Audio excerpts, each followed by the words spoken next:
बहुत समय पहले की बात है।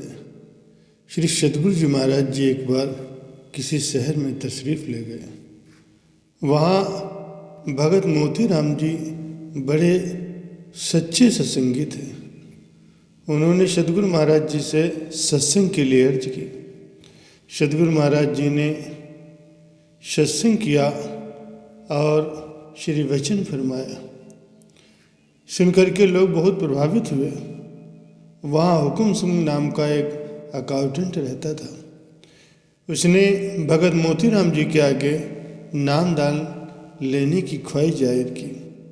मोतीराम ने सोचा कि ये एक बड़ा धनी और होशियार आदमी है। अगर ये इस सत्संग में आ जाए तो फिर सत्संग की रौनक बढ़ जाएगी, संगत बढ़ जाएगी। उसने श्री सद्गुरु जी महाराज जी के आगे अर्ज की और उस आदमी को पेश किया। श्री सद्गुरु महाराज जी ने फरमाया, मोतीराम जी, इस आदमी को नाम न दिलाओ, इसके बड़े ज़बरदस्त कर्म हैं। भगत मोतीराम जी ने कहा, महाराज, अगर आपके पास भी आकर भी कर्म बाकी रहे तो फिर दुनिया में कौन सी ऐसी जगह है।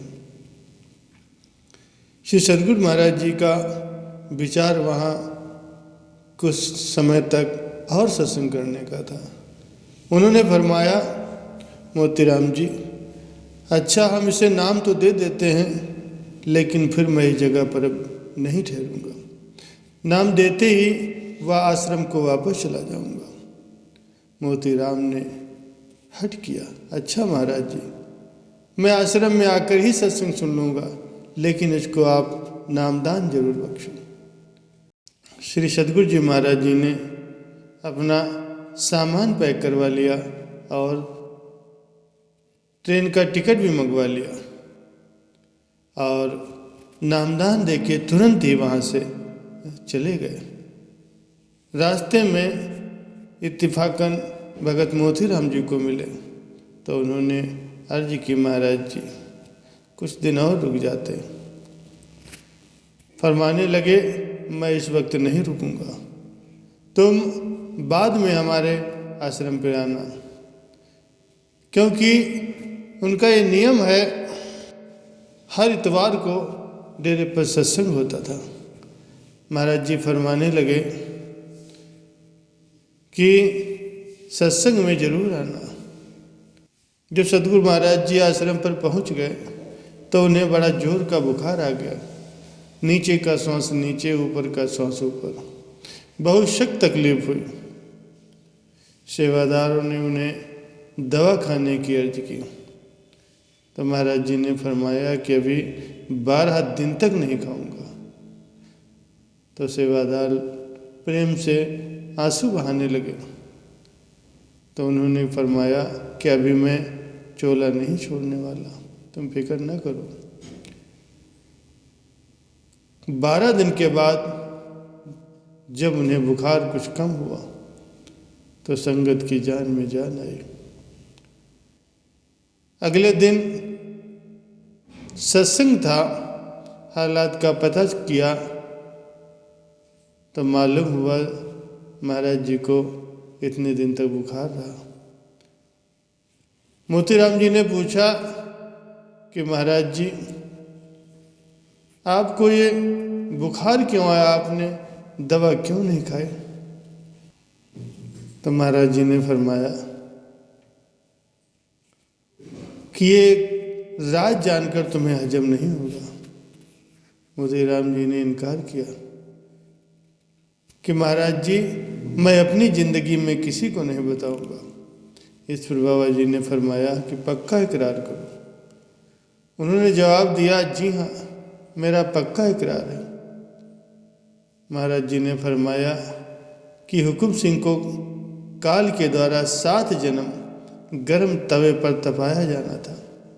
उसके कर्म मुझे अपने ऊपर उठाने पड़े। प्यारे सज्जनों, देखो संतों को अपने शिष्यों की खातिर कितना कष्ट उठाना पड़ता है। नामदान देकर के पिछले सभी जन्मों के कर्मों का बोझ अपने ऊपर ले लेते हैं, लेकिन जरा सा भी जाहिर नहीं होने देते। प्यारे सज्जनों, महापुरुष फरमाते हैं कि नामदान लेने के बाद में सदैव महापुरुषों की आज्ञा और मौज में रहो, उनके बताए गए नियमों की पालना करो और बंदगी करो। एक महात्मा जी थे, जीवन भर उन्होंने भजन ही किया था। उनकी कुटिया के सामने ही एक तालाब था। जब उनका शरीर छूटने का समय आया तो क्या देखा कि एक बगुला मछली मार रहा। उन्होंने बगुले को उड़ा दिया। इधर उनका शरीर छूटा तो वो नरक गए।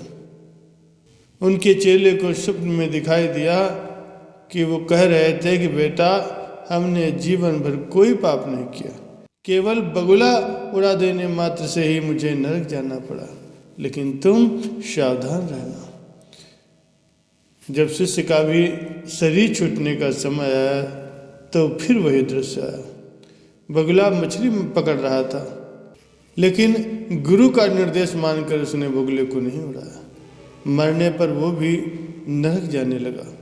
तो गुरु भाई को आकाशवाणी हुई कि गुरु जी ने बगुला उड़ाया था इसलिए नरक गए, हमने नहीं उड़ाया इसलिए नरक में जा रहे हैं, लेकिन तुम बचना। जब गुरु भाई का शरीर छूटने का समय आया तो संयोग से पुनः बगुला मछली मारता हुआ दिखाई पड़ा। गुरु भाई ने भगवान को प्रणाम किया कि हे प्रभु, आप ही मछली में हो, आप ही बगुले में हो। हमें नहीं मालूम कि क्या झूठ है क्या सच है, क्या पाप है क्या पुण्य है। आप अपनी व्यवस्था देखो, मुझे तो केवल आपके चिंतन की डोर अर्थात भजन सिमरन से मतलब है। वो शरीर छूटने पर प्रभु के धाम गया। नारद जी ने भगवान से पूछा, भगवान अंततः ये सब नरक क्यों गए? महात्मा जी ने बगुला उड़ाकर कोई पाप तो नहीं किया? तो उन्होंने कहा, नारद जी, उस दिन बगुले को भोजन नहीं मिला था और वही एकमात्र उसका भोजन था, उन्होंने उसे उड़ा दिया। भूख से छटपटाता बगुला अंततः मर गया, इसीलिए पाप हुआ, इसीलिए ये लोग नरक गए। नारद जी ने पूछा, लेकिन दूसरे ने तो नहीं उड़ाया, फिर वो क्यों नरक गया? बोले, उस दिन बगुले का पेट भरा हुआ था, वो विनोदवश मछली पकड़ रहा था, उसे उड़ा देना चाहिए था। शिष्य से भूल हुई, इसी पाप से वो नरक गया। नारद जी ने पूछा, और तीसरा? भगवान ने कहा, तीसरा अपने भजन सिमरन में लगा रहा और सारी जिम्मेदारी हमको सौंप दी। जैसी होनी थी वही हुई, किंतु मुझसे संबंध जोड़े रहने के कारण मेरे ही चिंतन के प्रभाव में वो मेरे धाम को प्राप्त हुआ। समय न गुमाकर निरंतर मालिक का भजन अभ्यास करते रहना चाहिए। जितने समय हमारा मन प्रभु के नाम सिमरन में लगेगा, उनकी लीलाओं के चिंतन में लगेगा, संतों की संगत में रहता है, केवल उतने समय ही हम पाप मुक्त रहते हैं और शेष सारे समय तो हम पाप ही करते रहते हैं।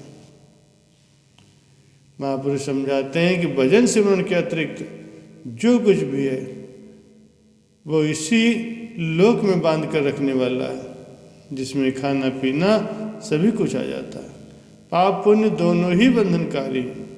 इन दोनों को छोड़कर जो भक्ति वाला कर्म है, अर्थात मन को निरंतर भगवान के श्री चरणों में लगा कर रखें, तो पाप और पुण्य दोनों भगवान को अर्पित हो जाएंगे। भगवान केवल मन की क्रिया ही नोट करते हैं। इसका मन तो मुझ में था, इसने कुछ नहीं किया। यही भक्ति भव बंधनों को काटने वाली है और भव सागर से पार कराने वाली।